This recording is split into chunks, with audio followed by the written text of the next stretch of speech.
देखिए हर खबर यहीं पर, सब्सक्राइब कीजिए TV9 भारतवर्ष।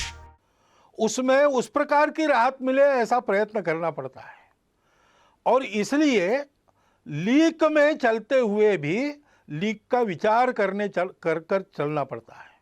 अनुशासन में चलते हुए भी अनुशासन इतना लचीला होना पड़ता है कि अपने सेवा के दायरे में, सेवा के लाभ लेने वालों में सब आवश्यकता जिनको है ऐसे लोग आ जाए।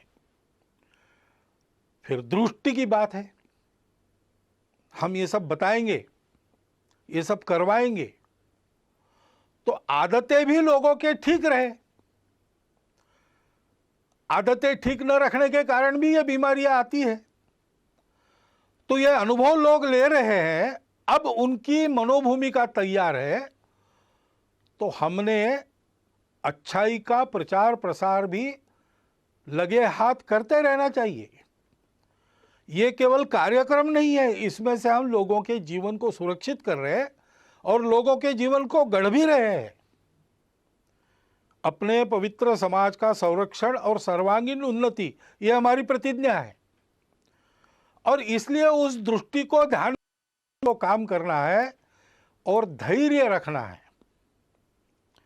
कितने दिन ऐसा करके नहीं होगा, जब तक पूरा नहीं होता तब तक करते रहना है, सतत करना है। ऐसा करते रहना और ऐसा करते रहते समय ये जैसे गुण है हनुमान जी से, वैसे विदुर नीति में एक बात बताइए दोषों को टालने की। षट दोषा पुरुषेणेह हातव्याम भूतिमिच्छताम। जिस पुरुष को चाहिए, अपना विजय चाहिए, अपना प्रभाव चाहिए, अपनी खुशहाली चाहिए, उसको 6 दोषों का हनन करना पड़ता है, उनको दूर करना पड़ता है। वो कौन से है? निद्रा, तंद्रा, भय, क्रोध, आलस्यम, दीर्घ सूत्रता। आलस्य और दीर्घ सूत्रता काम की नहीं है, तत्परता चाहिए।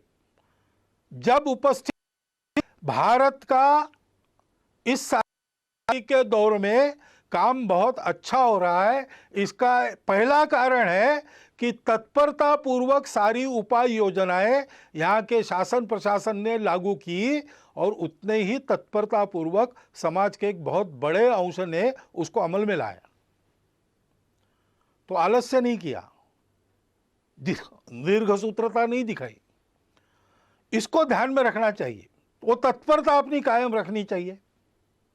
निद्रा, तंद्रा यानी असावधानी, काम करते करते धुन लग जाती है, उसको तंद्रा कहते हैं।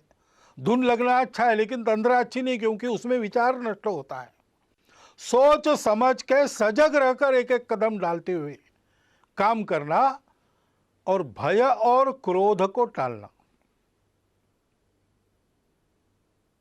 लोगों को भय लगता है कि हमको क्वारंटाइन में डाल ले, तो छुपने का प्रयास करते हैं।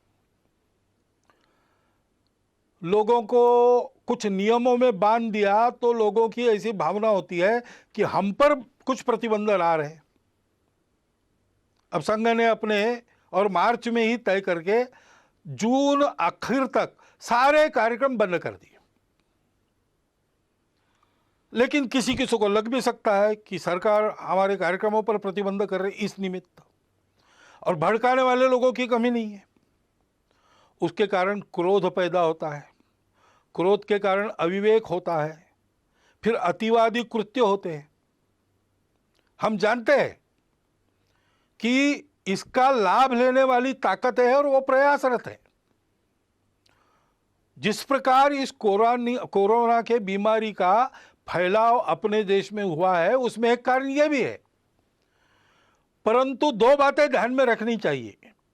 जैसे इन सब का पालन सकारात्मक भाव से करना, इस पर क्रोध नहीं करना, इससे डर नहीं मन में रखना, वैसे अगर किसी ने भयवश या क्रोधवश कुछ उल्टा सीधा कर दिया तो उस सारे समूह को ही एक माप में लपेटकर उससे दूरी बनाना। सर्वत्र दोष रखने वाले लोग होते हैं, सामान्य के मन में कुछ आ सकता है। सामान्य लोगों ने सबने खबरदारी लेनी चाहिए ये अपने देश का विषय है, देश हित का विषय है, इसमें हमारी भूमिका सहयोग की ही होगी, कभी भी विरोध की नहीं होगी। मन में किंतु परंतु है, उसका द्वेष क्रोध को भड़काने वाले लोग हैं, उनके खेल चल रहे हैं।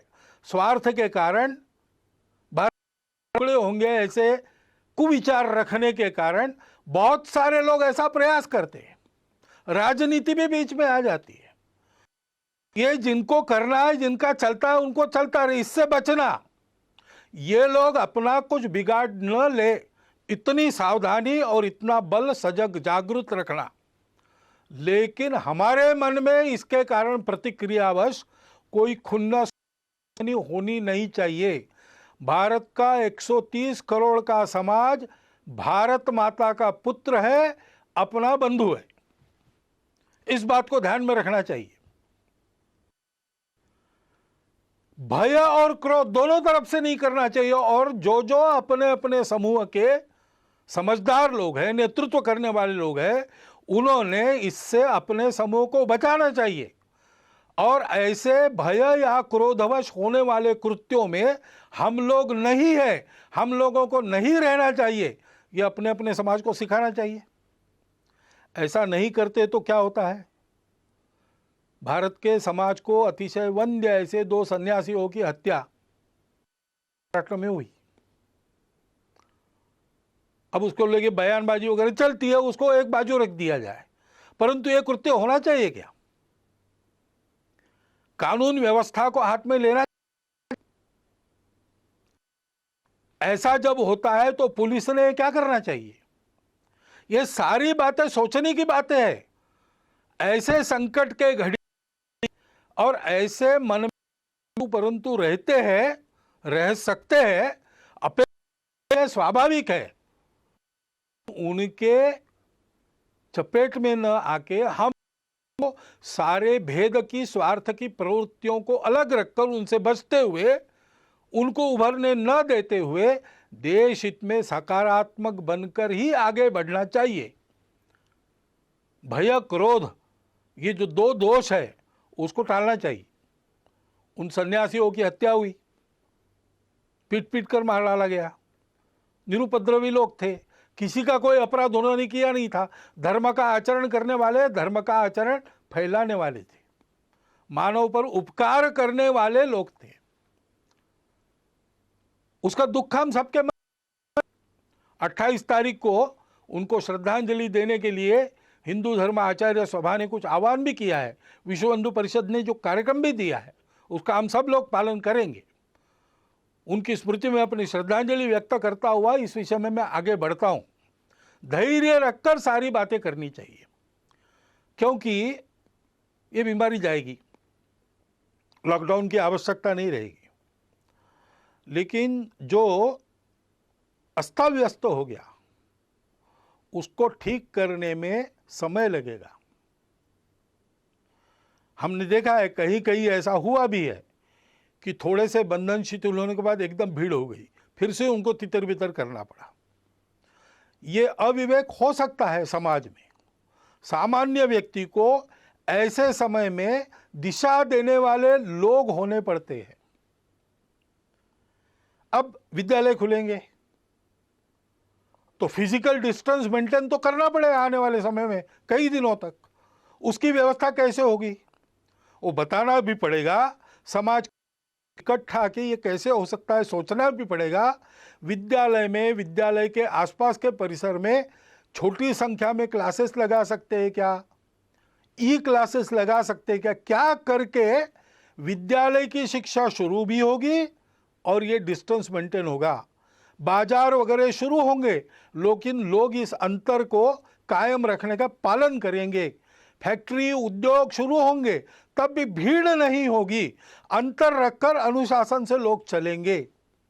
इसके लिए चिंता करने की आवश्यकता है।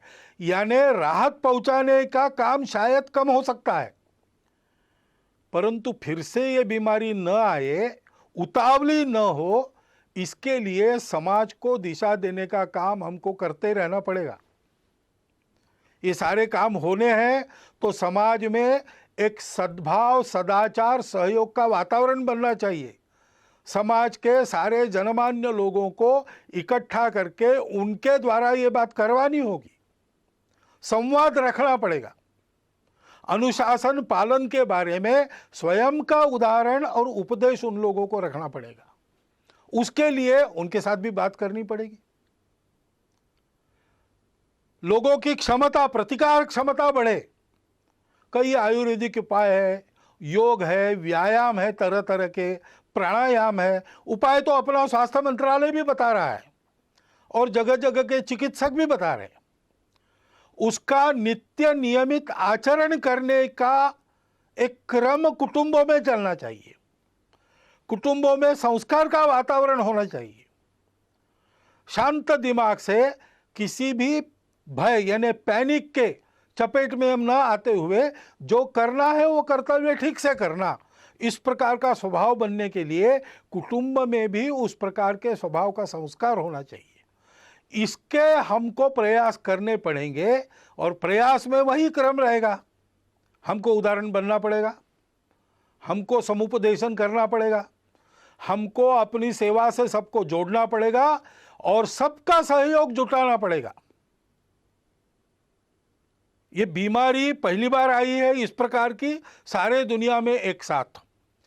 शायद ही पिछले और कुछ शतकों के इतिहास में विश्व पहली बार ऐसे संकट का सामना कर रहा है। तो संकट तो है और हम लड़ तो रहे, लेकिन ये संकट कुछ सिखा भी रहा है। फिक्र आपकी, सोमवार से शुक्रवार रात 9 बजे सिर्फ TV9 भारतवर्ष पर।